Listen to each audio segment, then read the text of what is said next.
अस्सलामु अलैकुम वरहमतुल्लाहि वबरकातुहू। मैं चाहता हूँ कि आज मैं हुज़ूर सल्लल्लाहु अलैहि वसल्लम की सीरत पे थोड़ी सी रोशनी में डालूँ।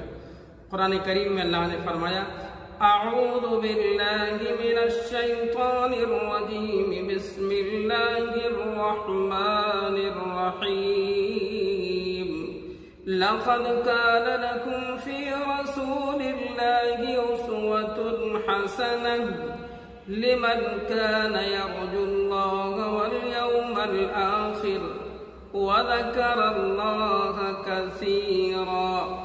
फरमाया कि तुम्हारे लिए रसूलुल्लाह सल्लल्लाहु अलैहि वसल्लम की ज़ात मुबारका में निहायत ही हसीन नमूना है उस शख्स के लिए जो अल्लाह से मिलने की और यौम आखिरत की उम्मीद रखता है और अल्लाह का जिक्र कसरत से करता है।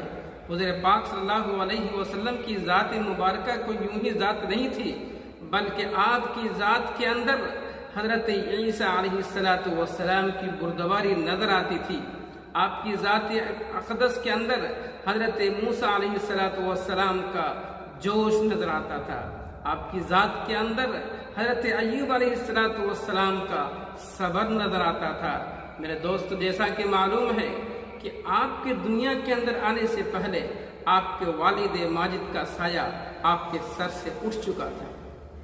आप सल्लल्लाहु अलैहि वसल्लम की विलादत की खबर जब आपके दादा अब्दुल मुत्तलिब को मिली तो खुशी से हरम काबा से घर के अंदर तशरीफ लाए और अपने पोते का वालिहाना इस्तकबाल किया और मोहब्बत से उसको गले लगाया और फिर काबे के अंदर लेके गए और खैर बरकत की दुआएं मांगी और आप सल्लल्लाहु अलैहि वसल्लम का नाम मोहम्मद रखा। हलीमा सादिया को जब अपने लाल की खबर मिली तो बीबी आमना के घर से अपनी गोद में ले गई और आप सल्लल्लाहु अलैहि वसल्लम को दूध पिलाया और आपकी मुबारक उम्र 6 साल की हुई तो आप सल्लल्लाहु अलैहि वसल्लम की वालदा आपको मदीने आप सल्लल्लाहु अलैहि वसल्लम की नानी के घर ले गई। वापसी में मकाम अबवा में हज़रत हुज़ूर पाक सल्लल्लाहु अलैहि वसल्लम की अम्मी हज़रत आमना का साया भी आपके सर से उठ चुका था।